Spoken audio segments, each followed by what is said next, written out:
একবার ভাবুন তো, আগামীকালের পৃথিবীর মানচিত্রে যদি ইসরায়েল নামক কোনো দেশের অস্তিত্বই না থাকে। শুনতে অবিশ্বাস্য লাগছে, তাই না? কিন্তু ঠিক এই অসম্ভব কথাটাই এবার বাস্তব করার হুমকি দিয়েছেন কে? উত্তর কোরিয়ার একনায়ক কিম জং উন। দর্শক, এটা কোনো সাধারণ ওয়ার্নিং নয়। কিম জং উন সোজা জানিয়ে দিয়েছেন ইসরায়েলকে এবার পৃথিবীর বুক থেকে মুছে ফেলা হবে। কিন্তু কেন হঠাৎ এত বড় হুমকি? পর্দার আড়ালে কি এমন ভয়ঙ্কর জোট তৈরি হচ্ছে যা একটা বড় যুদ্ধের ঘন্টা বাজিয়ে দিচ্ছে? রাশিয়া, চীন আর উত্তর কোরিয়া মিলে ইরানের হাতে এমন কি তুলে দিচ্ছে যার ভয়ে কাঁপছে আমেরিকাও? দর্শক, আজ আমি যে খবরটা আপনাদের বলতে যাচ্ছি সেটা শুধু একটা স্টেটমেন্ট নয়, এটা একটা স্পষ্ট যুদ্ধের সংকেত। এটা একটা নতুন অক্ষ বা নিউ অ্যালায়েন্সের ইঙ্গিত।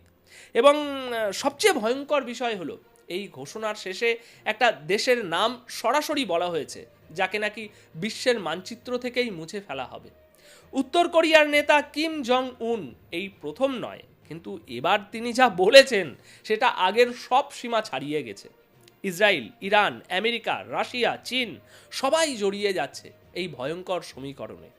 দর্শক, এই ভিডিওটা যদি আপনি মাঝপথে ছেড়ে দেন তাহলে আপনি বুঝতেই পারবেন না এই হুমকির পেছনে আসল কৌশলটা কি, কারা লাভবান হবে, আর ভবিষ্যতের যুদ্ধ মানচিত্রটা ঠিক কোন দিকে এগোচ্ছে। তাই শেষ পর্যন্ত থাকুন, কারণ আজকের এই বিশ্লেষণে অনেক এমন তথ্য আছে যা মূলধারার মিডিয়া আপনাকে বলছে না। দর্শক, আজকের এই প্রতিবেদনে আপনাদের জন্য নিয়ে এসেছি একটা, সত্যি বলছি, চাঞ্চল্যকর খবর। উত্তর কোরিয়ার একনায়ক কিম জং উন এবার এক বিশাল ঘোষণা করেছেন। তিনি সোজাসুজি ইসরায়েলকে একটা ভয়ঙ্কর হুঁশিয়ারি বা ওয়ার্নিং দিয়েছেন। তিনি পরিষ্কার ভাষায় বলেছেন, এবার যদি ইসরায়েল ইরানের উপরে হামলা করার সাহস দেখায় তবে তার ফল হবে মারাত্মক। এতটাই ভয়ানক যে ইসরায়েল বিশ্বের মানচিত্র বা ম্যাপ থেকেই পুরোপুরি মুছে যাবে। ইসরায়েলকে সম্পূর্ণ ধ্বংস করে দেয়া হবে। দর্শক, এমনটাই হুমকি দিয়েছেন কিম জং উন। দেখুন, কিম জং উন মনে করিয়ে দিয়েছেন যে গতবার 12 দিনের যুদ্ধের পর সিজ ফায়ার বা যুদ্ধবিরতি হয়েছিল বলে যুদ্ধটা থেমে গিয়েছিল, কিন্তু এবার আর তেমনটা হবে না। তিনি বলছেন, যদি এবার যুদ্ধ বাধে তবে ইসরায়েল এমন কড়া জবাব পাবে যে হয়তো তারা আর ঘুরে দাঁড়াতে পারবে না, পুরোপুরি ধ্বংস হয়ে যাবে। আর এতে ইরানের হবে একটা বিশাল জয়। কিম জং উন এখানেই থামেননি, তিনি আরও অনেক বিস্ফোরক কথা বলেছেন, আমি আপনাদের বিস্তারিত জানাচ্ছি। দর্শক, উত্তর কোরিয়ার লিডার ইসরায়েলকে তীব্র ভাষায় নিন্দা করেছেন এবং ইসরায়েলকে আমেরিকার মদতপুষ্ট একটি টেররিস্ট প্রজেক্ট বা সন্ত্রাসী প্রকল্প বলে অভিহিত করেছেন। তিনি তুলনা করে বলেছেন, ইসরায়েল হলো এমন একটা টেররিস্ট প্রজেক্ট যার পেছনে খোদ আমেরিকার হাত রয়েছে, আমেরিকা একে সাপোর্ট করছে। পাশাপাশি তিনি পুরনো একটা কথা আবারও স্পষ্ট করে দিয়েছেন। তিনি বলেছেন, উত্তর কোরিয়া কখনোই ইসরায়েলকে একটা দেশ হিসাবে স্বীকৃতি দেবে না এবং তারা সবসময় ফিলিস্তিনি মানুষের পাশে ছিল এবং থাকবে। গাজা নিয়ে তিনি আবারও জোর দিয়ে বলেছেন যে আমরা ফিলিস্তিনিদের সাথেই আছি। কিম জং উন আরও বিশ্লেষণ করে বলেছেন, ইসরায়েল আসলে পশ্চিমা শক্তিগুলোর হাতের পুতুল বা একটা ইনস্ট্রুমেন্ট হিসাবে কাজ করে। আমেরিকা এবং ইউরোপীয় দেশগুলো নিজেদের স্বার্থ হাসিল করতে ইসরায়েলকে ব্যবহার করে। তার মতে আমেরিকা মধ্যপ্রাচ্য বা ওয়েস্ট এশিয়ায় নিজেদের কৌশলগত স্বার্থ বা স্ট্র্যাটেজিক ইন্টারেস্ট বজায় রাখার জন্য এবং নিজেদের পলিসি চাপিয়ে দেওয়ার জন্য ইসরায়েলকে একটা টুলের মতো ব্যবহার করছে। দর্শক, কিম জং উন আগেও বলেছিলেন যে যুদ্ধের সময় তিনি ইরানের পাশে থাকবেন, কিন্তু এখন বিষয়টা শুধু পাশে থাকার মধ্যে সীমাবদ্ধ নেই, এটা এখন অনেক দূর এগিয়ে গেছে। বিভিন্ন ইন্টেলিজেন্স বা গোয়েন্দা রিপোর্টে বেশ কিছু বড়সড় তথ্য সামনে এসেছে। শোনা যাচ্ছে ইরানের ব্যালিস্টিক মিসাইল তৈরির কাজ এখন উত্তর কোরিয়াতেও চলছে। মানে বুঝতে পারছেন, সেখানে এমন অনেক কারখানা আছে যেখানে ইরানের জন্য মিসাইল তৈরি হচ্ছে। এমনকি তদন্তকারী সংস্থাগুলোর রিপোর্ট অনুযায়ী ইরানের যে বিখ্যাত আপনার ওই শাহিদ সিরিজের ড্রোন, সেগুলোও এখন নর্থ কোরিয়ায় নাকি তৈরি হচ্ছে। এই টপিকটা নিয়ে আমরা পরে আসছি একটা আলাদা প্রতিবেদন নিয়ে। শুধু তাই নয়, খবর পাওয়া যাচ্ছে যে উত্তর কোরিয়া ইরানকে মিসাইল টেকনোলজিও ট্রান্সফার করেছে।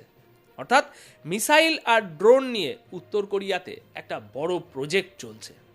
সুতরাং বোঝাই যাচ্ছে কিম জং উন এখন প্রকাশ্যে ইরানের সমর্থনে দাঁড়িয়েছেন।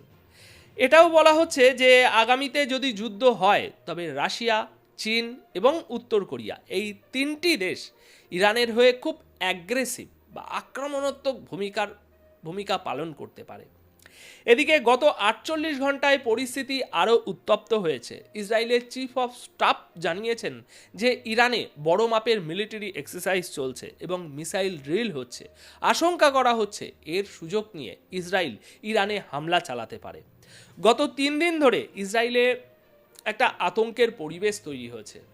ডেভিড স্লিং, থার্ড, আয়রন ডোম সব ডিফেন্স সিস্টেম অ্যাক্টিভ করে রাখা হয়েছে। আর ইসরায়েলের চিফ অফ স্টাফের ওই বয়ানের পর পুরো মিডল ইস্ট এবং আন্তর্জাতিক মিডিয়ায় একটাই আলোচনা, সত্যিই কি ইরান এবার ইসরায়েলে হামলা করবে? ইসরায়েল আর ইরানের মধ্যে কি নতুন করে যুদ্ধ শুরু হচ্ছে আবার? এই জল্পনা আরও বাড়ছে কারণ ইসরায়েলের প্রধানমন্ত্রী নেতানিয়াহু আপনারা জানেন আগামী 29 তারিখে ডোনাল্ড ট্রাম্পের সাথে দেখা করতে যাচ্ছেন। আর ঠিক এই উত্তপ্ত পরিস্থিতির মধ্যেই আপনি ভেবে দেখুন উত্তর কোরিয়া থেকে এই স্টেটমেন্ট আসা, যেখানে কিম জং উন ইসরায়েলকে টেররিস্ট প্রজেক্ট বলছেন। ভাবুন কত বড় দুঃসাহস, তাই না? আমেরিকার দিক থেকে দেখলে আমেরিকাকে দুষছেন এবং বলছেন যুদ্ধ হলে ইসরায়েল ম্যাপ থেকে মুছে যাবে।